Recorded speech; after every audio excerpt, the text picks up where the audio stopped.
Vas-y, je suis prête. Alors, c'est parti. Moi aussi, je suis beau.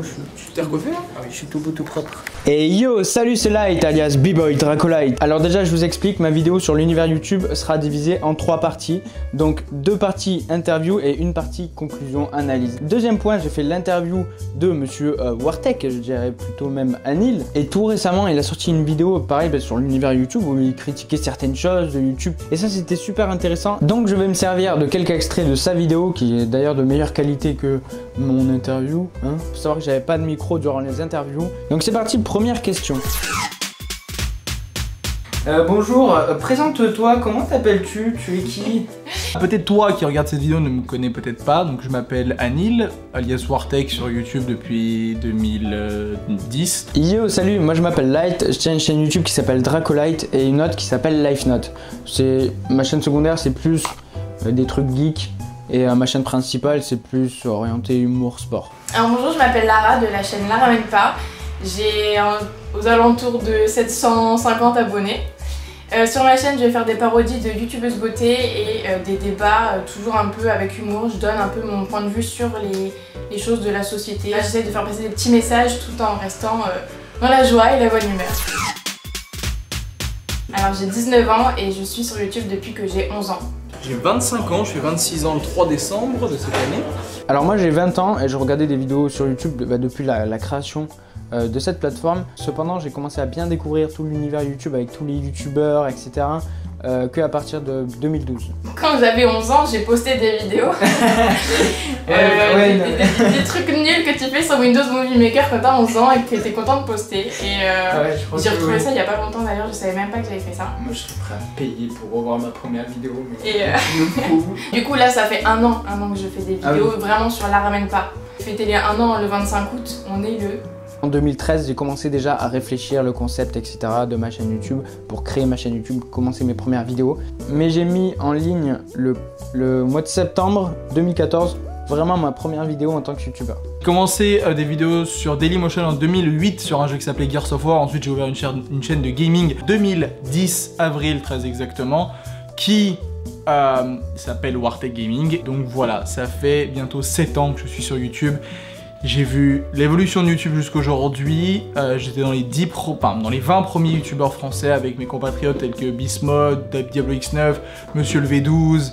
Il y en avait d'autres, des youtubeuses beauté aussi qui commençaient à cette époque-là. C'était vraiment le tout début. Alors qu'est-ce qui t'est passé par la tête avant de faire ta première vidéo? Parce que c'est vrai qu'il n'y avait pas de... Écoute, c'est vrai que moi j'ai commencé il y a bien longtemps, en 2009.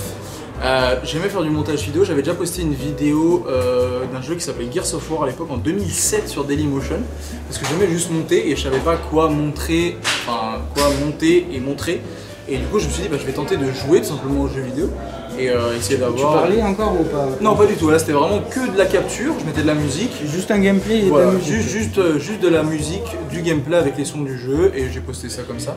Et je me suis dit voilà, autant mettre les deux ensemble et les mettre sur internet, on va voir ce que ça va faire. À la base c'était pour montrer à mes potes et je l'avais mis la vidéo en public, puis ça a fait un buzz au bout de 3 mois. Alors avant de poster ma première vidéo, déjà il y a eu une réflexion sur 8 ans. C'est-à-dire que ça fait très longtemps que j'ai envie d'être sur YouTube. Et je me suis dit il faut que j'apporte ma touche personnelle parce que j'arrêtais pas de regarder plein de trucs et je me dis c'est toujours la même chose. Et je voyais pas beaucoup de gens qui ouvraient vraiment la conversation, le débat. Parce que quand tu lis les commentaires sur YouTube, tu vois une certaine violence. Les gens s'insultent quand ils sont pas du même avis. Et moi je voulais vraiment que les gens apprennent à partager des avis sans forcément s'insulter, insulter les grands-mères de chacun et tout ça. Je voulais vraiment donner mon point de vue sur des sujets et que l'espace commentaire soit un lieu de débat, mais un lieu de débat tout à fait constructif. Sain. À monter des vidéos? Ouais. C'est vachement variable le temps que tu passes dessus. Ça reste assez flou. Il y a des fois, tu peux y passer des heures, tu peux même y passer des journées. Pour mon premier podcast, j'ai mis une après-midi de tournage et 8 heures, je crois, 8 ou 10 heures de montage. Et pourtant c'était des petits montages, mais je gérais pas du tout le truc. Au fur et à mesure du temps, ça s'est accéléré, j'ai pris des habitudes de montage. Par exemple, moi je fais des vidéos d'entraînement, genre j'ai 2 heures de vidéo, j'en ai pour des fois 7 heures de montage. Mais en tout cas, ça va beaucoup plus vite que le début. Écoute, avant, je te dis la vérité, les vidéos de gaming prenaient vraiment pas beaucoup de temps. En mode, je filmais peut-être une partie pendant 10-15 minutes, à monter ça me prenait le même temps. Et je monte 1h30 à 2 heures tous les soirs, mais Tu mets que 2 heures pour un vlog? Ouais. De 7 minutes? Ouais. Putain. Mais j'ai pris un rythme, au début je mettais beaucoup plus de temps, après j'ai pris un rythme. Alors ça n'a pas vraiment changé, je passe toujours autant de temps. On va dire que je vais filmer pendant 1 heure et je vais monter pendant 4-5 heures. La vidéo sur laquelle j'ai vraiment passé beaucoup de temps, c'était... Putain attends, j'ai mis 10 heures à faire. Ah oui, c'était une vidéo que j'ai fait, une vidéo sur ma chaîne de gaming où je faisais des interviews, en fait j'ai fait tester à des gamins des jeux rétro. Et celle-là m'a pris 7 à 8 heures à monter parce que j'ai dû regarder tous les rushs et tout. Mais moi en fait quand je filme mes vidéos, mes vlogs, je sais que dans ce que je filme, ce que je garde pas. Donc au montage je sais que ça va défiler. Avant je faisais une vidéo toutes les 3 semaines. Là j'essaie de faire minimum une vidéo par semaine parce que j'ai l'impression plus tu fais des vidéos régulièrement, plus elles sont vues, plus elles sont likées, plus peut-être voilà. Donc malheureusement il y a un problème de quantité et de qualité qui se pose souvent. Mais quand tu fais du vlog classique, où il n'y a pas forcément des plans de musique ou de trucs comme ça, en gros ça te prend vraiment honnêtement 20 minutes à monter. Quand tu colles tous les plans, tu coupes le début et la fin et tu render et fin de l'histoire. Mais moi j'aime bien appliquer de la musique, j'aime bien, tu vois, il y a de la recherche musicale parce qu'il faut pas avoir des musiques copyright, donc ça prend même du temps à faire, mais j'aime bien ça quand je m'éclate à faire ça. Honnêtement, les inspirations ont été vraiment très différentes au fil des années. Je dirais les premières années, c'était beaucoup de l'influence américaine parce que c'était eux un peu les pionniers de tout ce qui était gaming, etc. qui étaient vraiment les premiers sur la scène. Les premiers à avoir fait des montages, les premiers à avoir fait des tutos, les premiers à avoir fait les secrets zombies, etc. Donc, alors je trouve que mes inspirations dans la vie de tous les jours, donc tout ce qui est réseaux sociaux, tout ça, généralement je vois des posts, des commentaires, des articles qui m'énervent ou qui me donnent des idées et j'ai trop envie de réagir là-dessus. Ouais, je vois ça. Et, ça se ressent, ça se ressent. Voilà, donc j'ai vraiment envie de réagir sur les choses qui m'entourent. Et puis aussi quand je fais des parodies, c'est tout ce qui est youtubeuse beauté. Alors il y a des vidéos où t'as pas besoin d'inspiration, notamment je pense à ceux qui font du gaming, je pense. Ils ont pas besoin, tu vois, par exemple, de trouver des inspirations, ils ont juste besoin de trouver un jeu et après c'est bon. Dernièrement, en termes de vlog, il y en a pas mal. Il y a Ben Brown, Kazenesta, il y a pas mal de youtubeurs que je suis en termes de vlog, Fun for Louis aussi. Les plans de paysages et de drones, tu t'es inspiré ou... Les plans de drones, en fait, au début j'ai vu des vidéos en fait. Les toutes premières vidéos que j'ai vues de drone, c'est ça? Et ouais, alors les toutes premières, alors même pas, parce qu'en fait c'était dans des émissions, je crois que c'était sur, il me semble sur TF1, je crois que ça devait être Koh-Lanta. Et je me suis dit pourquoi pas tenter de mettre ce genre de truc dans des vidéos YouTube quoi. Et c'est vrai que c'est pas pratique à transporter, mais ça vaut le coup. Moi je fais des vidéos de sport, tout simplement parce que c'est ma passion.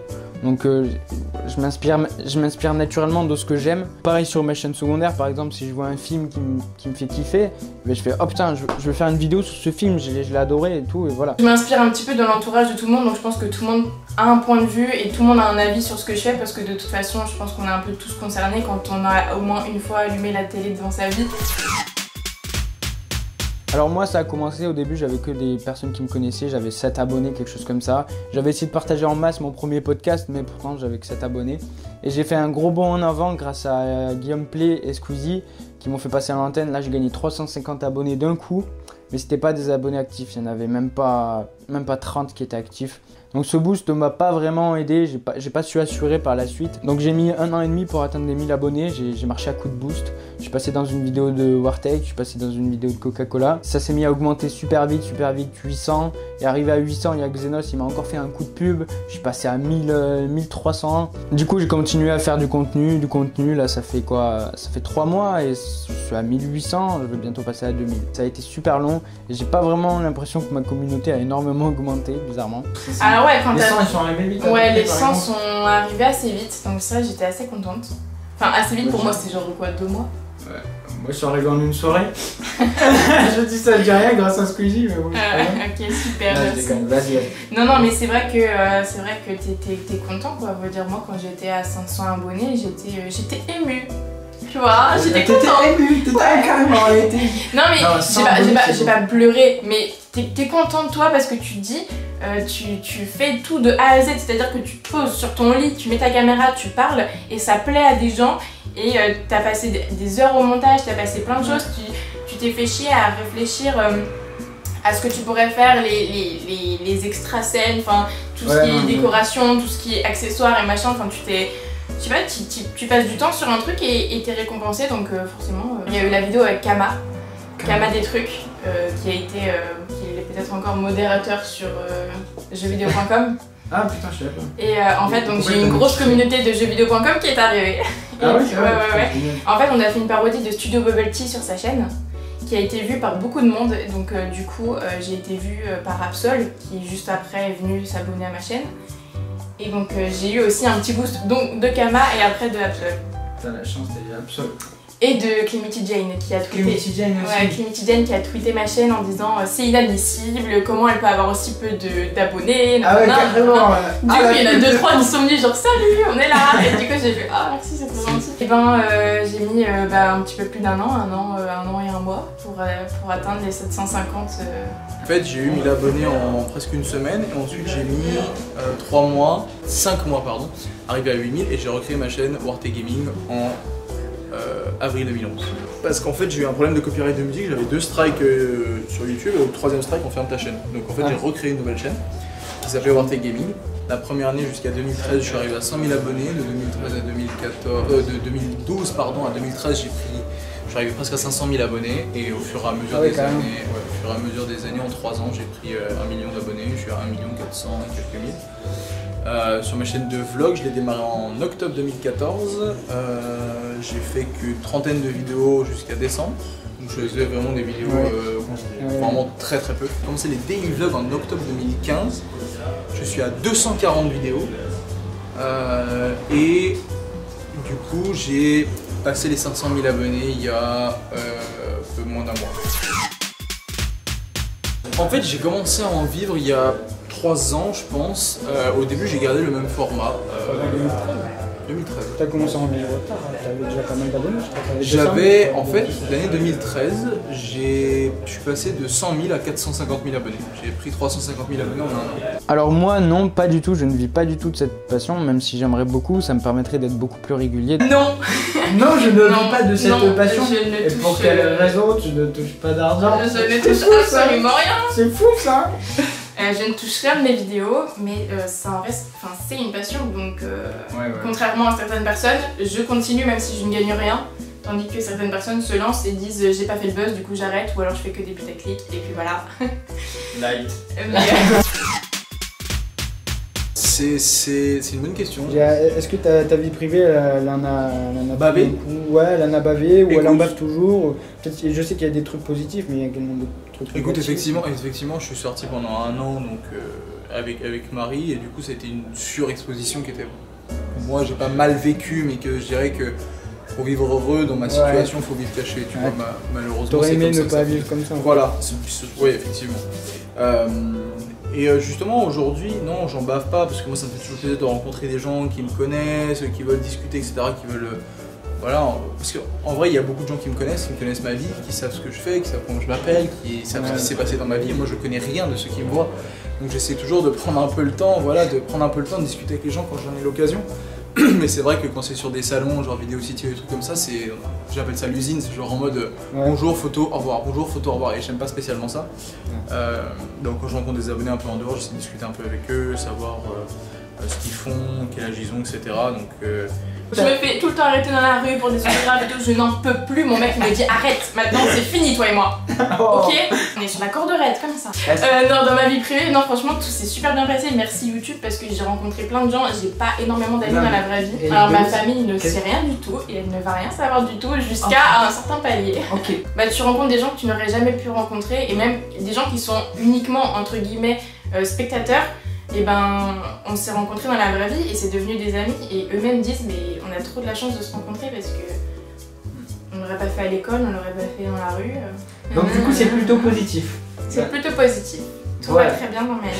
Merci de t'inquiéter. Ça c'est au cas où j'ai pas envie de te mettre tout en entier, je garde que le oui c'est positif. Oui, allez, nique ta mère. Allez, c'est réglé. Alors non, pas du tout, ma vie privée n'empiète pas du tout sur ma vie de youtubeur, ma vie de youtubeur n'empiète pas du tout sur ma vie privée, c'est génial. Après c'est peut-être le fait que j'en vive pas et que je fasse pas que ça de mes journées. Psychologiquement oui, je pense beaucoup au YouTube Game, vidéos, trucs que je pourrais créer dans ma tête tout le temps.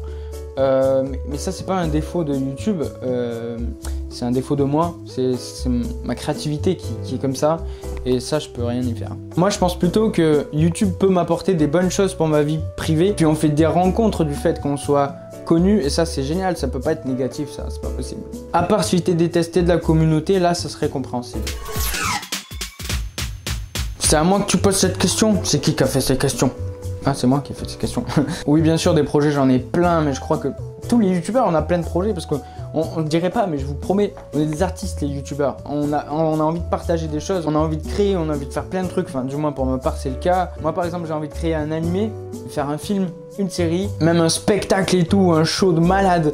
Ah, ça serait vraiment trop génial. Là, j'ai un projet que je voulais vraiment faire sur ma chaîne de vlog, c'était de filer ma caméra des youtubeurs et qui vloguaient ma place. Je l'ai fait déjà avec Pierre Cross et Mike Cup.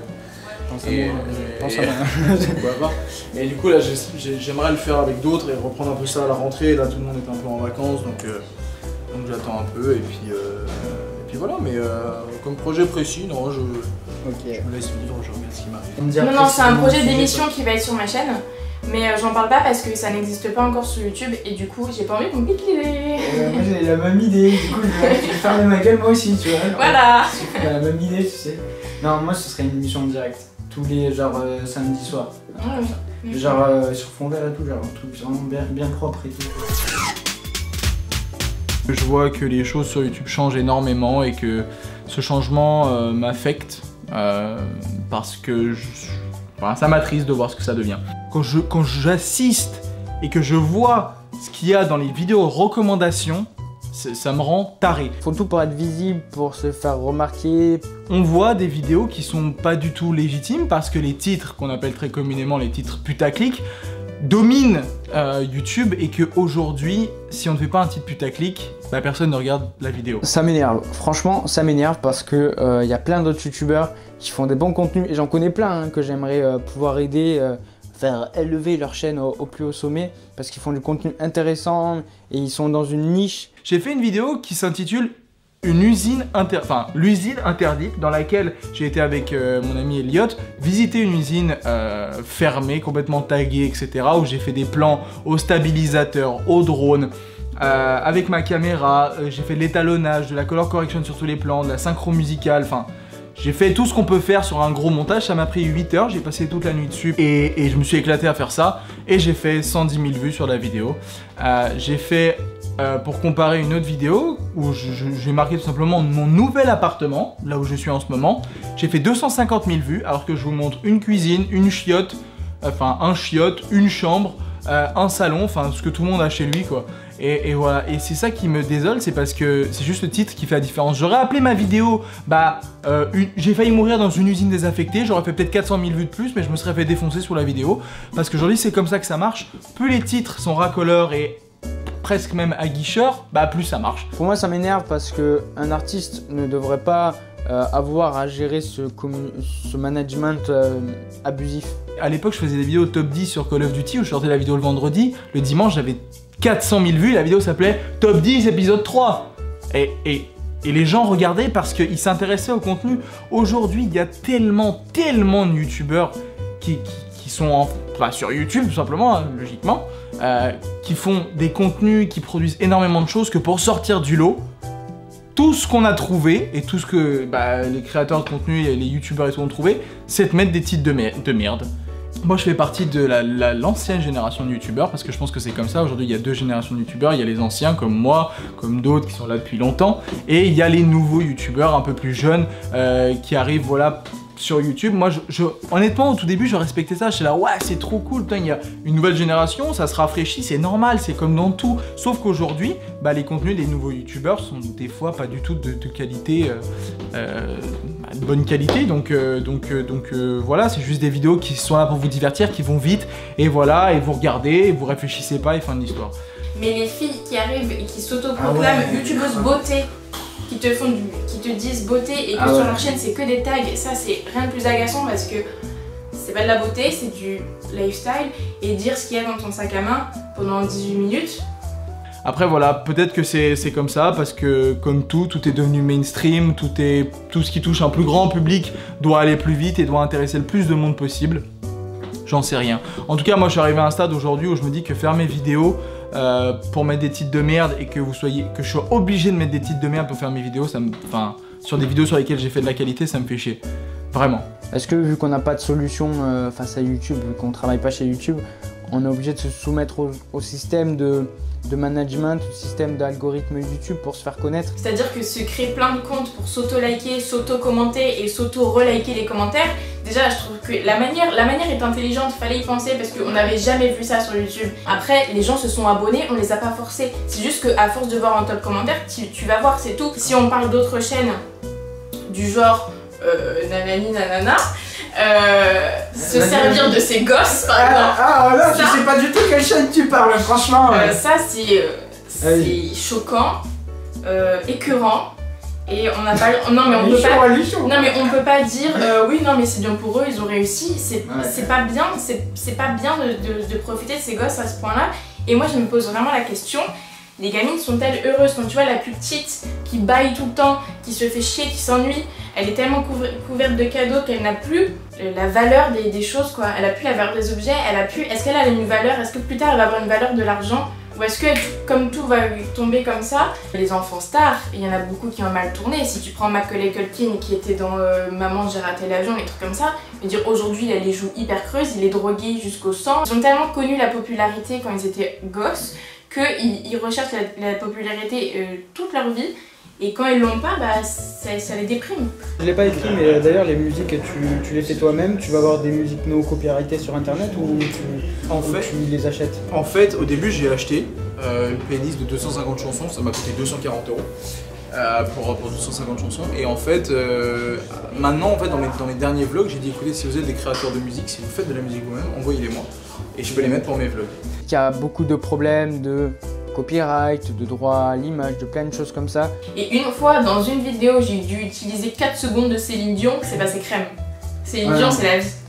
YouTube gère très mal ça je trouve. Les litiges, ils le gèrent super mal, c'est super long à chaque fois. Et dernièrement, j'utilise des artistes un peu plus mainstream qui sont très connus sur SoundCloud comme Mozambo, Killgand, qui sont des DJ de renommée qui ont des millions de vues sur SoundCloud, mais j'ai réussi à avoir une agence qui est en contact avec eux pour avoir justement leur son. C'est les networks cette agence ou... C'est pas non, c'est autre chose encore à côté, c'est une maison de disques qui s'occupe de ça et qui est en contact avec plusieurs...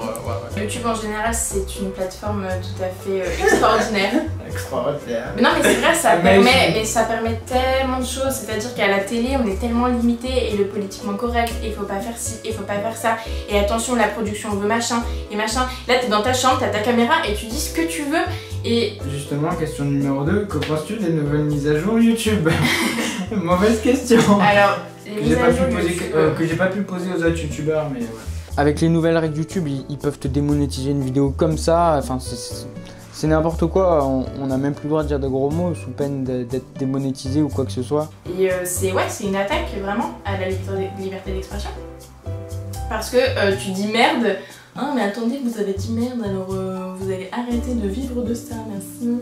Non, surtout qu'ils suppriment pas la vidéo. Ils suppriment pas la vidéo et ils te préviennent pas. Vivre, tu vois, c'est juste ça. Ils te préviennent pas, c'est-à-dire que t'es obligé de retourner dans tes paramètres et dans tes analytics pour voir si tu continues à être payé. Donc en fait, c'est pour ça qu'il y en a, ça fait 4 ans et ils touchent rien dessus, mais ils sont pas allés voir. Un exemple que je disais hier là sur Snapchat, pourquoi Thibaut InShape il a le droit de se mettre torse nu et faire boum?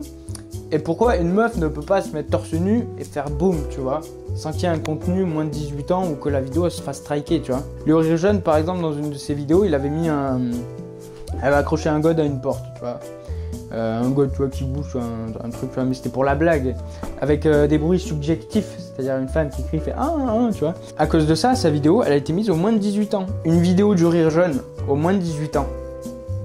C'est une blague. On avait fini. On avait fini. Merci beaucoup d'avoir regardé cette petite interview. Au plaisir de retrouver la vidéo avec ce cher ami. Et à bientôt pour de nouvelles vidéos. Ciao tout le monde. Yo.